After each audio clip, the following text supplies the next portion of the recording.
Durante más de 25 años, Mao Zedong gobernó a un cuarto de la población mundial. Convirtió a China, una nación atrasada, en uno de los países más poderosos del mundo. Yo diría que era un genio, e incluso los que se oponían a él, los que le criticaban, dirían lo mismo. Detrás de un muro de silencio, sabemos que presidió la muerte de millones y millones de sus compatriotas. Mao se parecía más a Stalin que a Hitler, pero fue responsable de muchas más muertes que cualquiera de los dos. Gobernó como si fuera un emperador, pero seguía siendo un hombre sencillo. Sabemos que no le gustaba lavarse, que se frotaba con toallas húmedas cada noche, y sabemos que nunca se lavaba los dientes. Vivía como un campesino. Esta es la historia de un hombre que en vida fue considerado como un dios, pero que en el futuro sería juzgado como uno de los dictadores más sangrientos del siglo XX.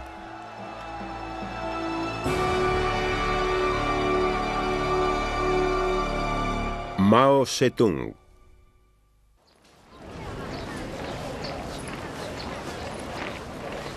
China, el último bastión importante del comunismo en el mundo. Durante más de 50 años, la historia del país ha estado dominada por la sombra de un hombre, Mao Zedong. Se revela como el padre fundador de la China moderna, el hombre que convirtió el marxismo en maoísmo y que dio al pueblo chino una nueva dignidad y respeto.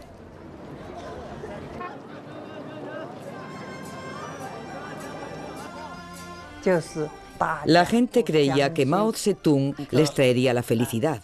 Hay una canción popular llamada El Este es rojo, que dice: el Este es rojo, el sol es reciente, Mao Zedong ha aparecido en China.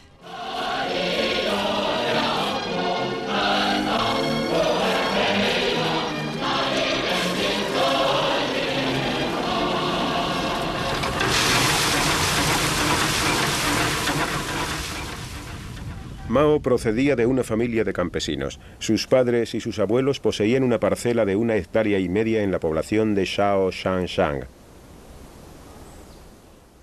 Es una pequeña población en la provincia de Hunan, al sur de China.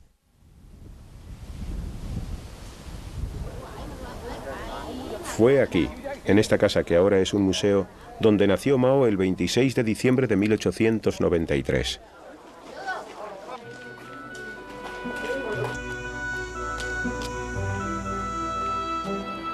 China era una sociedad feudal, donde una pequeña élite vivía bien y millones apenas podían sobrevivir. En las ciudades se extendió la adicción al opio.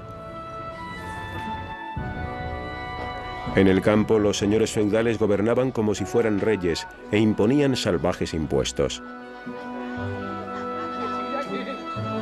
Las revoluciones campesinas eran frecuentes y se las reprimía cruentamente. La vida era dura y brutal.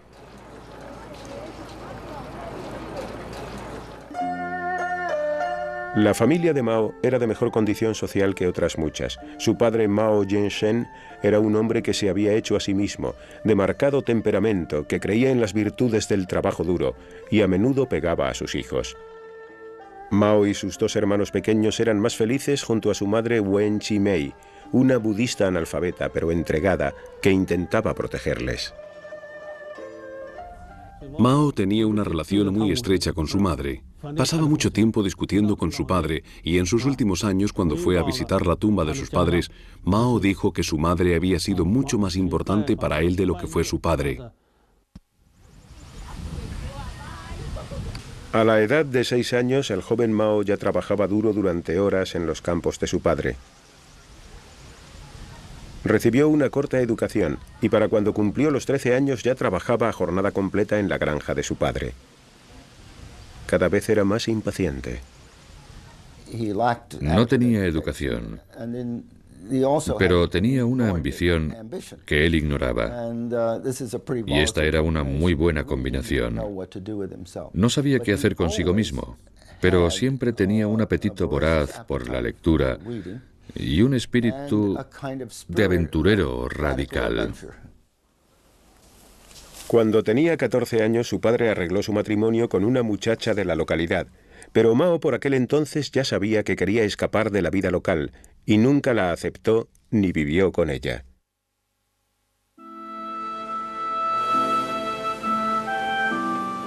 Tres años más tarde, cuando tenía 17, finalmente se fue de casa. Tomó un barco hacia la ciudad de Kansha, capital de la región, donde decidió asistir a una escuela.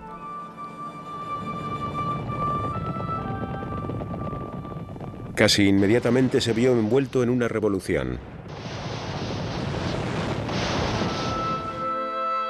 Durante años, China había estado gobernada por una monarquía corrupta e incompetente. El país se desmoronaba. La monarquía fue derrocada por el movimiento republicano moderno dirigido por Kuomintang, o el Partido Nacional. Mao se unió a la agitación, aunque en Changsha había una calma relativa. Se apuntó a la Universidad de Magisterio y como gesto de apoyo hacia la revolución se cortó la tradicional coleta china, gesto que hasta entonces había sido considerado como un delito capital. Había bandas armadas y bandidos. Era una época en que una juventud patriótica vagaba por toda China. Se unió al movimiento estudiantil. Soñaba con una nueva China. Creía en la importancia del bienestar físico. Sabemos esto porque uno de sus amigos de juventud escribió un libro sobre el tiempo que vivieron juntos y sobre cómo Mao le convenció a él y a algunos otros para recorrer el campo durante las vacaciones, cruzando ríos y atravesando montañas, porque pensaba que si la gente joven era la que iba a salvar a China, tenían que estar sanos y fuertes para lograrlo. En 1918 recibió el título de maestro. Tenía 24 años. En ese mismo año su adorada madre moría. Ahora ya no le quedaba ningún incentivo para volver a casa y se marchó a la capital, Beijing, para buscar trabajo. La ciudad estaba llena de gente joven intentando ganarse la vida. Mao tuvo dificultades para encontrar trabajo, pero al final encontró un puesto humilde en la universidad y se mudó a una habitación que compartía con otras 7 personas en la parte pobre de la ciudad. Mao era ayudante en una biblioteca de Beijing y creo que para él esto fue lo más cercano a la educación universitaria. Los estudiantes, los otros estudiantes, le trataban con desprecio. También el nivel de este puesto le frustraba enormemente.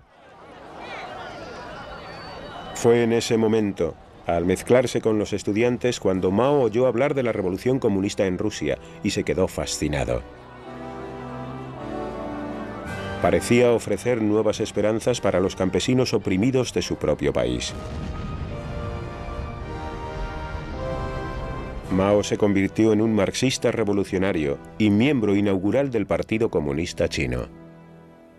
Se trataba de un pequeño grupo, y Mao era, digamos, como el representante de las masas, por decirlo de alguna manera, y nadie le tomaba en serio en absoluto.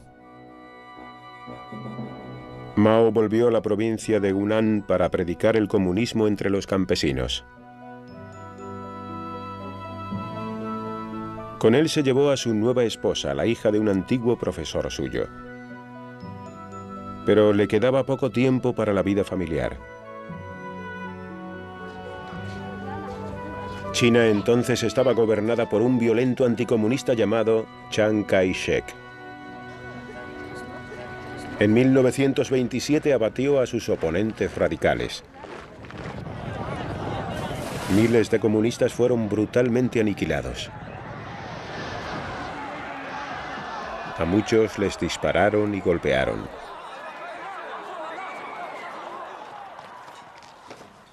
Mao huyó junto con su familia y un grupo de lucha comunista a las inaccesibles y lejanas montañas de Jiangxi, al sur de China, un lugar que él conocía desde su juventud.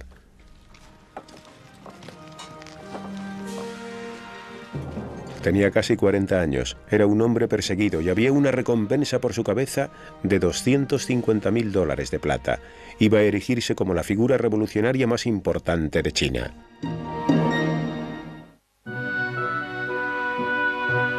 En las lejanas colinas de Jiangxi, los supervivientes del Partido Comunista se reagruparon. Mao y sus camaradas eran proscritos con un precio por sus cabezas. Tomaron las tierras y empezaron a construir una base militar. A finales de los años 20 ya habían conseguido una estable cantidad de seguidores. Mao estaba en su elemento. Le encantaba el movimiento, el peligro y la emoción continuos. Pero sabía que el gobierno de Chiang Kai-shek no tardaría mucho en atacar. Mao y otros comunistas se dieron cuenta de que habían construido un ejército poco a poco y con mucha dificultad, porque los campesinos no querían ser guerreros, solo querían ocuparse de sus tierras, cuidar a sus familias. Y a Mao le resultó muy difícil formar un ejército, pero paulatinamente sí que lo logró en diversas bases militares, y esto suponía una amenaza. Mao estaba aprendiendo a ser un organizador hábil y despiadado, aunque lo ocultaba detrás de una fachada de carácter encantador. Mao rezumaba una especie de sencillez básica. Llevaba ropas humildes. Su ropa estaba llena de quemaduras de cigarrillos. Se rascaba en público. Hacía todo tipo de, cometía todo tipo de vulgaridades encantadoras. Y esto hacía que la gente se sintiera muy a gusto, e incluso a veces superior a él. El comunismo se había convertido en una amenaza que el gobierno no podía ignorar. Y en 1930, Chiang Kai-shek atacó. Los comunistas eran muy inferiores en número y en armas, y si confiaban en las tácticas militares convencionales, serían aniquilados. Fue entonces cuando Mao escribió su famoso tratado militar de guerrillas. Nunca dejes que el enemigo tome la iniciativa. Retírate cuando avance. Ataca cuando descanse.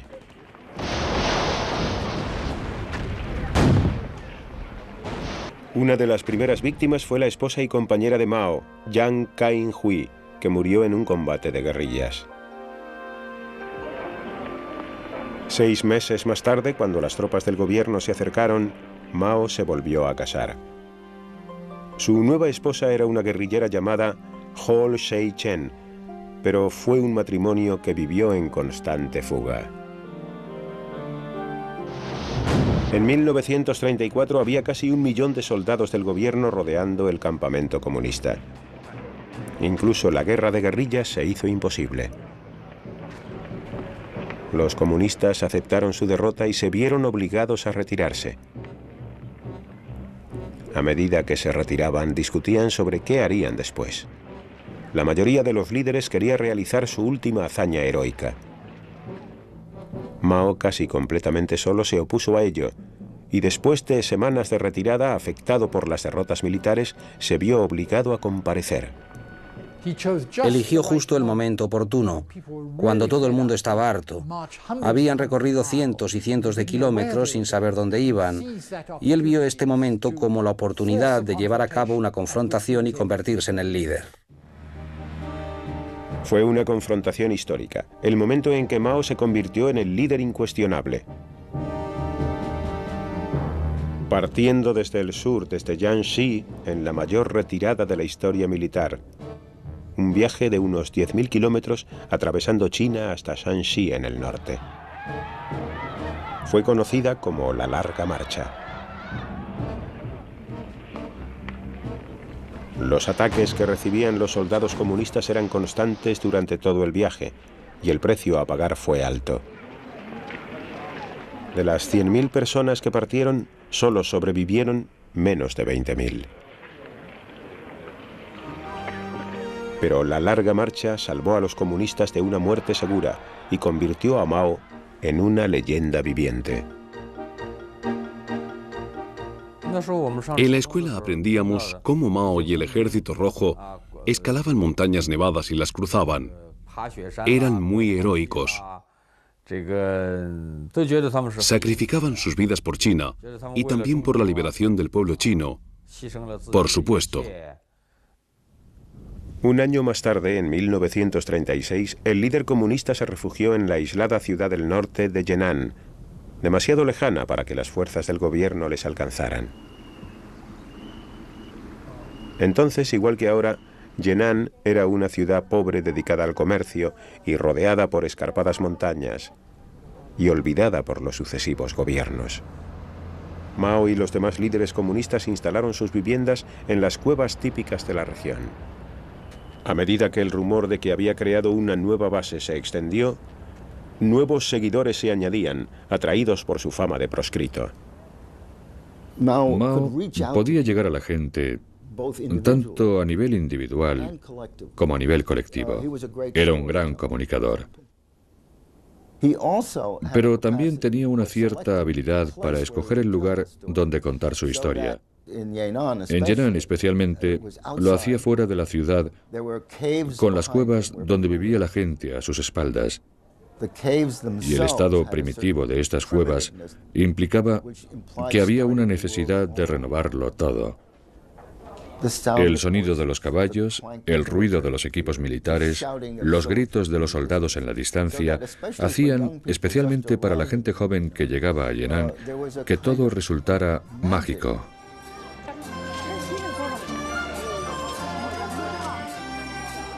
Yenan pasó a ser una zona comunista liberada, y por primera vez en muchos años Mao tenía la oportunidad de comprobar por qué había luchado. Escribió poesías y también más minuciosamente sobre la política revolucionaria. Todos se sentían atraídos hacia él. Por sus discursos se podía interpretar que era mejor que los demás líderes comunistas. Los otros se habían formado en el frente o en Rusia, de modo que su nivel intelectual era diferente y no podíamos entenderles fácilmente. La mayoría de nosotros preferíamos a Mao. Mao explotaba su popularidad. Detrás de su fachada de gran líder, también había un mujeriego. Mao era muy popular, ya que exigía una rígida disciplina a sus oficiales con respecto a las mujeres y a los derechos de estas. Y él, a su vez, literalmente se aprovechaba de la situación. Era un famoso filántropo. Cuando llegaron los nuevos refuerzos, Mao comenzó una relación con una actriz llamada Yang Qin. Abandonó a su mujer por ella.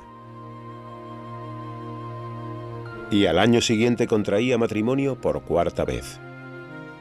Permaneció junto a Yang Qin durante el resto de su vida, aunque tampoco le sería fiel. Solo más tarde quedaría claro que la crueldad de Mao era parte de su personalidad. En aquella época, a esta se le disculpaba por las presiones de la guerra. A finales de los años 30, las fuerzas de Chiang Kai-shek se habían trasladado desde el sur y estaban a punto de llevar a cabo un gran ataque.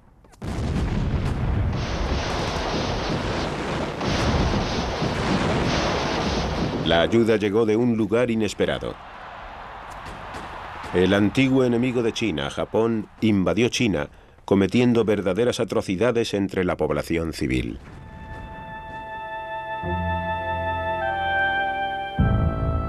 Mao vio la oportunidad de forzar la alianza con las fuerzas de Chiang Kai-shek para luchar contra el invasor extranjero. Ocurrió en el momento justo.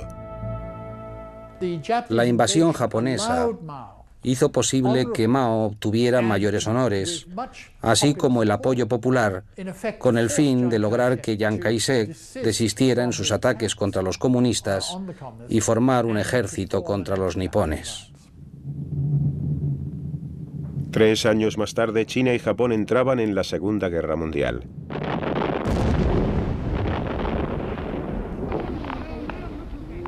Estados Unidos envió refuerzos y consejeros para ayudar a Mao a luchar contra los japoneses. Al final de la guerra, gracias a la ayuda norteamericana, los comunistas eran más fuertes y estaban mejor equipados que nunca.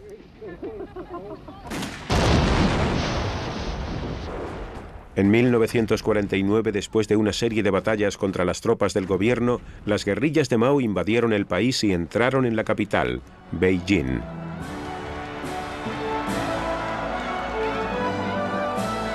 La revolución campesina había triunfado. Estados Unidos había ayudado sin saberlo a uno de los líderes comunistas más importantes del mundo. Mao tenía 55 años y era el líder de guerrillas de mayor éxito del siglo XX, pero tendría que enfrentarse aún a mayores retos.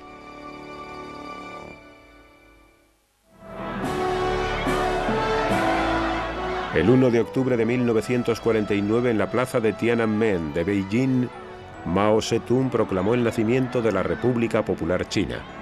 Esto suponía el final de 30 años de guerra civil.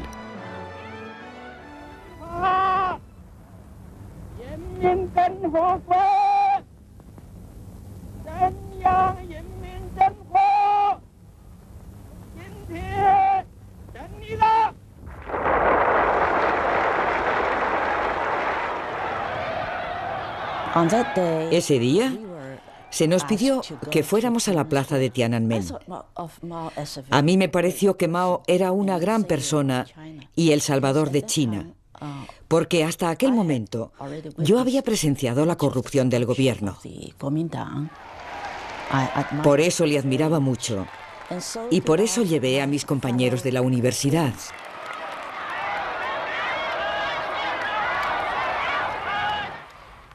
Fue muy emocionante oír a Mao decir: «Os declaro la República Popular China». Yo no había oído mucho sobre esto, pero en el fondo de mi corazón Mao se convirtió poco a poco en un dios. Ese otoño Mao viajó al norte, a Moscú.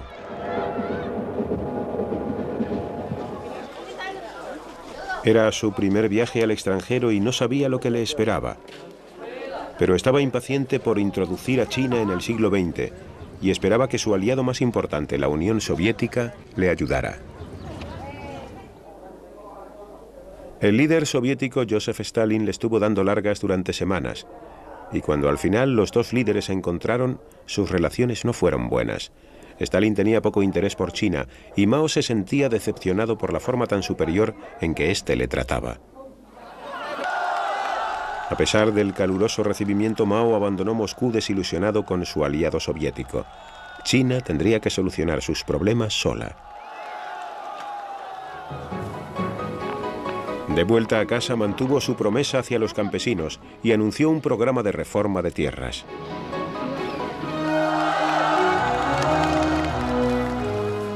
Grandes parcelas pertenecientes a los feudos fueron divididas y entregadas a la gente que las trabajaba. Los señores feudales fueron humillados públicamente.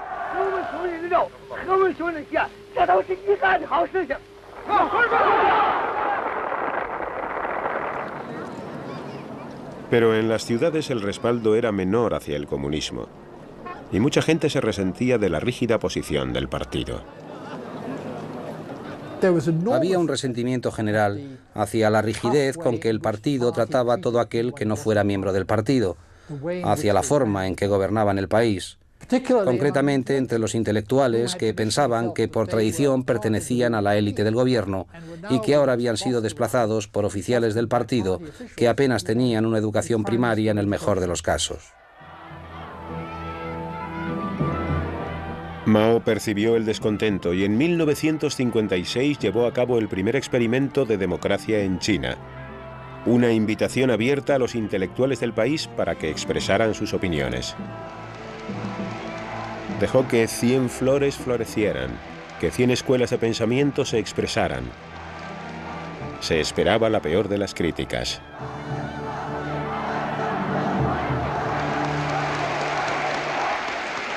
Mao lanzó la campaña Dejar florecer 100 flores con la creencia de que esto daría la oportunidad tanto a los intelectuales como a los estudiantes de expresar sus críticas y esto les dejaría felices y satisfechos. Y realmente pensaba, tampoco lo hemos hecho tan mal en los últimos 7 años, así que ¿por qué vamos a esperar unas críticas fuertes?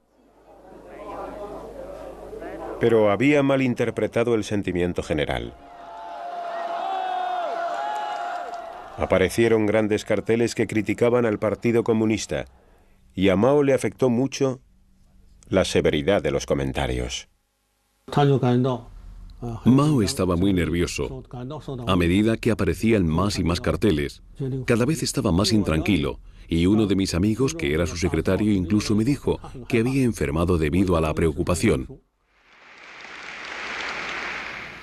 Fue la última vez que Mao consultó al pueblo chino. Al cabo de poco tiempo abatiría cruelmente a aquellos que se atrevieron a manifestarse.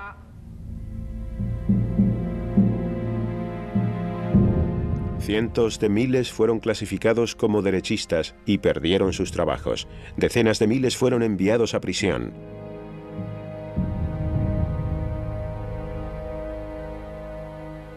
Uno de ellos era el periodista Liu Binyan, que sugirió que el Partido Comunista debería ser más responsable. Le costó creer lo que le estaba pasando. Me declaré culpable porque no podía pensar que Mao se equivocaba, y pensé que era yo el que me equivocaba. Durante 2 meses mi periódico escribió artículos denunciándome. Pensé que estaba acabado, y fui enviado a trabajar al campo. Más de 1 millón de familias se vieron afectadas por la denominada limpieza antiderechista. La mujer de Liu Binyan no vio a su marido durante años. Cuando Liu Binyan fue tachado de derechista, me afectó mucho y me quedé dividida, digamos, en 2 personas. Pensaba que Mao no podía equivocarse. Luego, era yo la que me estaba equivocando. Así que intenté resignarme a la idea de que Liu Binyan era de derechas. Para mucha gente este fue el momento en que Mao perdió el contacto con la realidad y pasó de ser un líder comunista a ser un dictador paranoico y asesino. Era ridículo. Estos escritores no eran de derechas en absoluto. Un amigo mío que estaba en una reunión y no dijo nada, pero que se tocó la cabeza, por eso era de derechas. ¿Por qué? Le dijeron que al tocarse la cabeza lo que estaba indicando era que si hablaba le iban a cortar la cabeza, así que por eso ya era de derechas.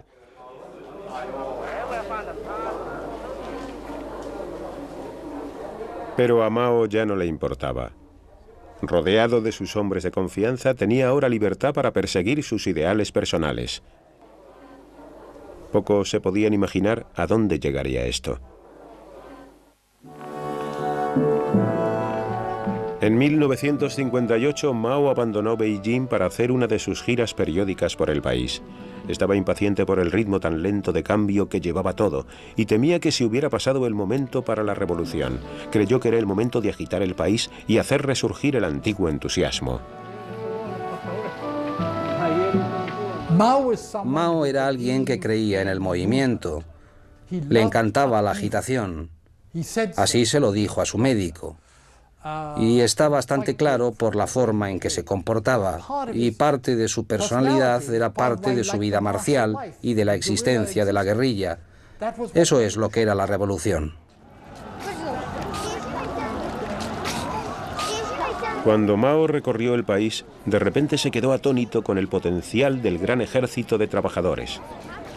Aunque al país le faltaba maquinaria, tenía mucha más mano de obra que cualquier otro país del mundo.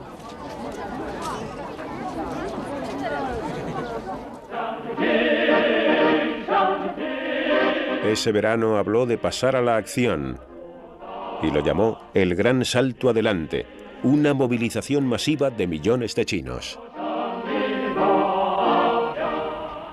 Para ser honesto respecto a Mao, muchos economistas de los años 50 y 60 dijeron que el boom llegaría empleando a los campesinos en la industria local. Esa era la forma de lograrlo. Lo que fue erróneo fue su manera de interpretar qué se podía hacer. Oyó a Khrushchev decir que adelantaría a América en 15 años y él dijo, bueno, nosotros adelantaremos a alguien, adelantaremos a Inglaterra en 15 años, eso es. Los efectos se dejaron sentir casi inmediatamente. En el campo se produjo una enorme reorganización de las granjas.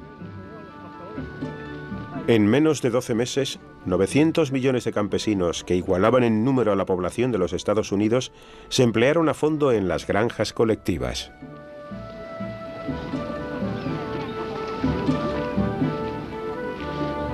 Se esperaba que la producción de grano se cuadruplicara. Pero los planes de Mao eran incluso más ambiciosos. El país tenía que producir más acero. ¿Por qué no tenían los millones de chinos que ayudar al país a avanzar y a industrializarse de la noche a la mañana? Se publicó un decreto y el país se convirtió en productor de acero. Ese año el cielo nocturno era de color naranja, ya que millones de diminutos hornos se construían en cada ciudad y lugar de trabajo. Mucha gente no tenía nada que echar al horno. Íbamos a las casas de nuestros amigos para recolectar metal, pero luego ya no podíamos encontrar ni una pizca de metal. Entonces cogimos el calentador y lo convertimos en trozos de metal. Fue algo inimaginable, algo estúpido, pero lo hicimos. El gran salto adelante se convirtió en la mayor movilización humana jamás vista en el mundo.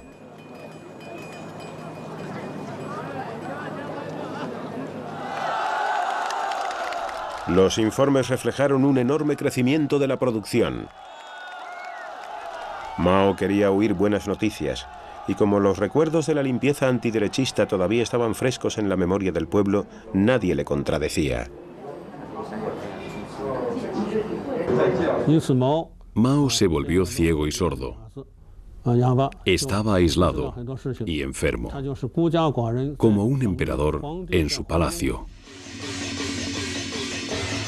El año siguiente la verdad salió a la luz. La mayor parte del acero era inservible. Y lo que es peor, con el fervor de producirlo se habían dejado de recolectar las cosechas durante los 2 últimos años. En 1958 o 1959, más o menos, tuve la impresión de que Mao realmente se había divorciado del mundo que le rodeaba, del pueblo chino, y que había sido capaz de organizar una revolución, pero que no sabía cómo gobernar un país. En el invierno de 1959, como resultado de las ambiciones de Mao, China se había visto empujada a una hambruna segura. Las antiguas ciudades se morían de hambre. La gente no tenía nada que llevarse a la boca, ya no tenían que comer. Cuando ya no les quedaba nada, se comían los cuerpos de los que habían muerto hacía poco.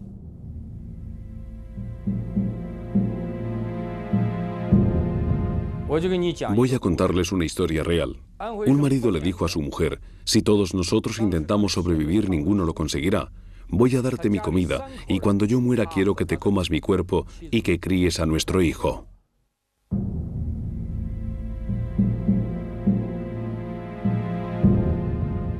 Nadie sabe hasta qué punto se extendió ese canibalismo.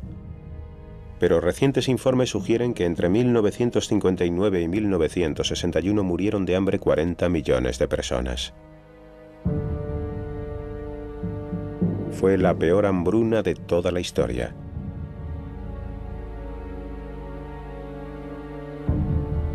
Pero se le ocultaba a la nación el nivel del desastre. Solo los líderes comunistas conocían la realidad. Mao fue dejado de lado y su oponente Yu Shaoxi, un político pragmático, se hizo cargo del país. Por primera vez en 25 años, Mao se vio obligado a ocupar un puesto secundario. Pasaría los próximos años planeando su vuelta al poder.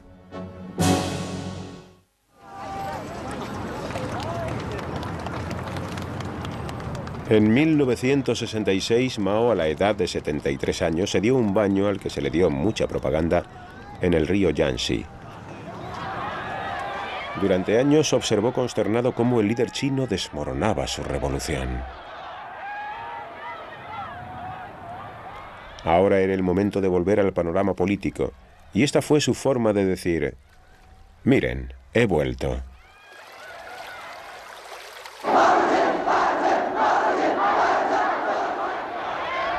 Más tarde ese mismo año invitó a cientos de miles de colegiales y estudiantes a una serie de enormes reuniones en Beijing. Calculó que los jóvenes no sabrían nada sobre la hambruna y que todavía seguiría siendo un héroe nacional para ellos. La gente sentía pasión por Mao. Se emocionaban mucho con él. Pensaban que era perfecto. Acudían a estas reuniones, permanecían de pie, esperando durante horas a que Mao apareciera y le saludaban mientras él desfilaba. Los pensamientos de Mao aparecieron publicados en un libro rojo a principios de los 60, creando una especie de histeria entre los jóvenes.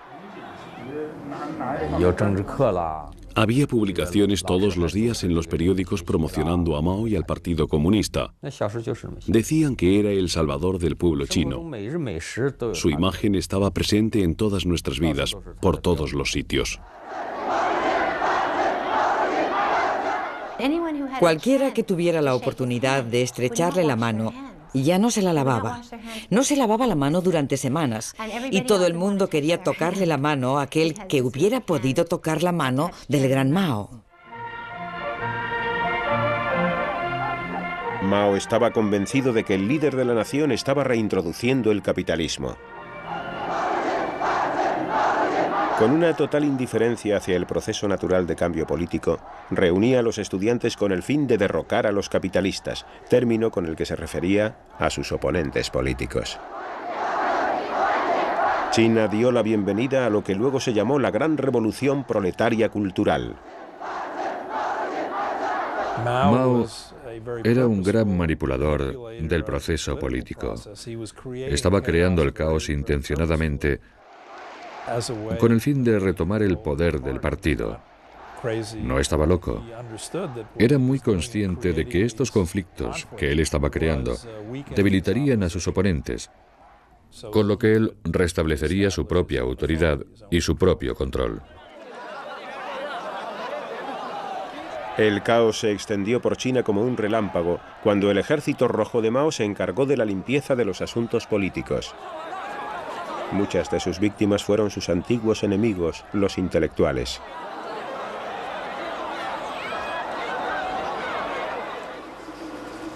Chen Yixi se atrevió a escribir una carta a Mao exigiéndole una mayor democracia. Me detuvieron y denunciaron cientos de veces. Me golpearon 3 veces brutalmente. Me quedé tan agotado que hubiera podido morir fácilmente, pero de hecho quería vivir. 4 miembros de mi familia fueron asesinados porque se me acusaba de contrarrevolucionario.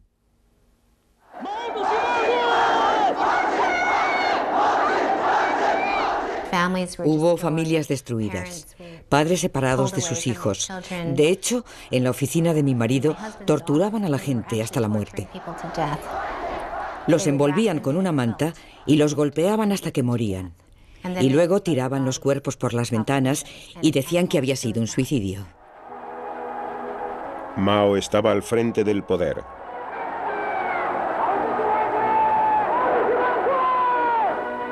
En una reunión del Partido Comunista en 1969 recibió una bienvenida histérica por parte de sus seguidores.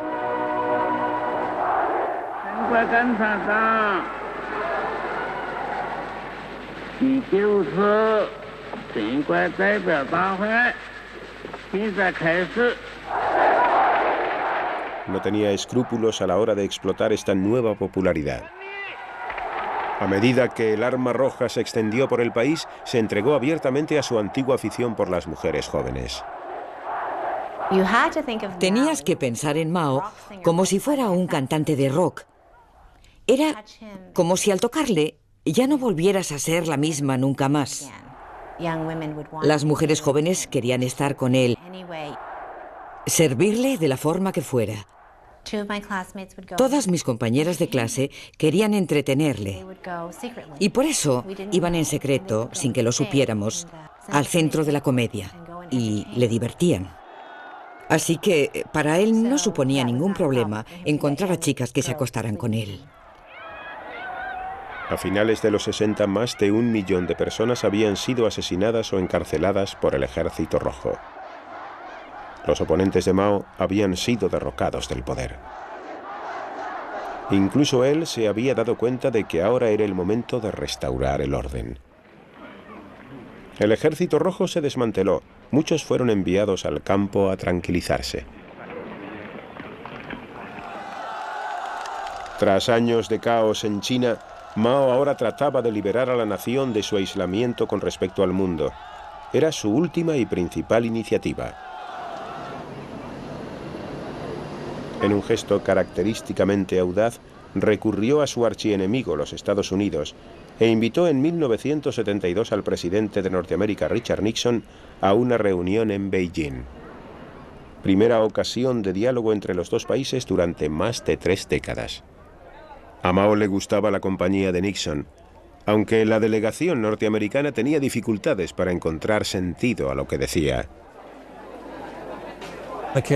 Ocasionalmente Mao hacía algún comentario del que no se podía entender o parte o la totalidad de este. Era demasiado complejo y no conocíamos el contexto en el que hablaba para poder entender lo que quería decir. Pero los chinos también estaban en la misma situación. No pisaban suelo firme. Sentían pánico de malinterpretar a Mao, de entender algo que no estuviera diciendo. Era el principio del resurgimiento chino en el mundo, pero el estado de salud de Mao se estaba deteriorando y no viviría para ver los beneficios de su diplomacia.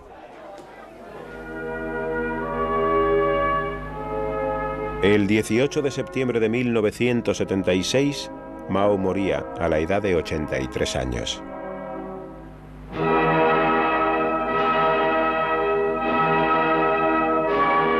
China estaba desolada. Y todavía hoy el pueblo chino se está adaptando a su herencia. Sus malos juicios acarrearon la muerte de decenas de miles de personas. Si le miramos desde este punto de vista, fue uno de los mayores criminales de la historia, aunque también fue un gran precursor del bien.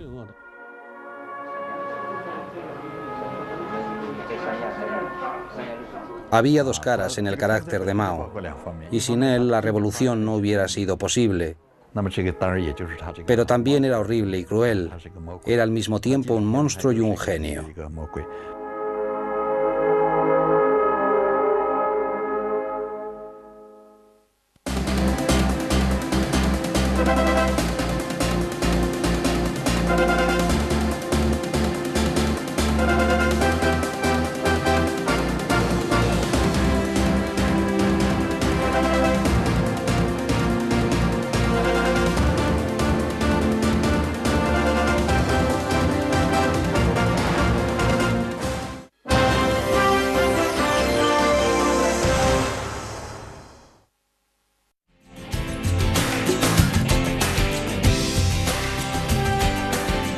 Canal de Historia.